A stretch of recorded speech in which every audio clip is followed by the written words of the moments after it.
Welcome to iLecture Online. To finalize the playlist that we just covered on trying to show all the various identities in trigonometry, we come to the conclusion that there are certain identities you probably should memorize because they occur so often and they're so useful in so many applications. So we divided the board into two sections, the section on the right and the section on the left, and I would say that the identities shown on the right are those that you probably want to memorize. Obviously, the sine square of theta plus the cosine square theta equals 1, that is an absolute must that comes up all the time. And the sine and the cosine of the sum and the difference of two angles, those are also very common and you should remember what those identities are. It also is helpful to be able to write the sine square of theta and the cosine square of theta in terms of the cosine of double the angle.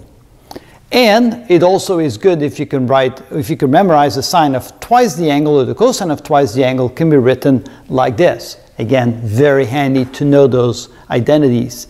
And then the sine of the half angle and the cosine of the half angle can also be written like this, which is essentially using that equation and working cell backwards to get that result. But anything on the right side of the board is something you probably want to memorize.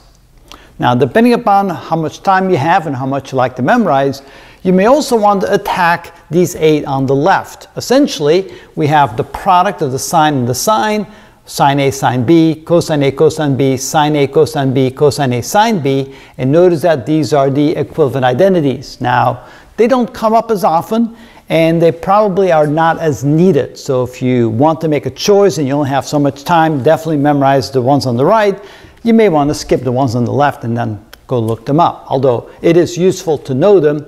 And also the sum of the sine of A plus sine of B, or the difference sine A and sine B, the sum of cosine A cosine B and the difference of cosine A cosine B.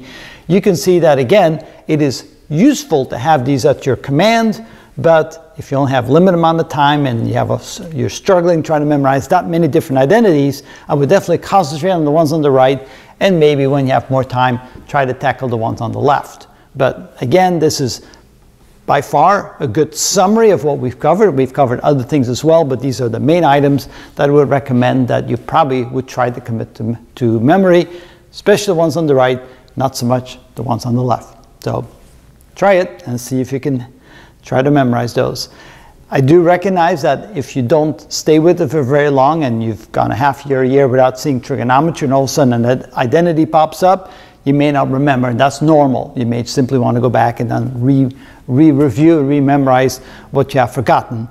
If you don't keep with this all the time, yes, you will forget some of these, but hopefully you can hang on to some of the basic ones. And that is how it's done.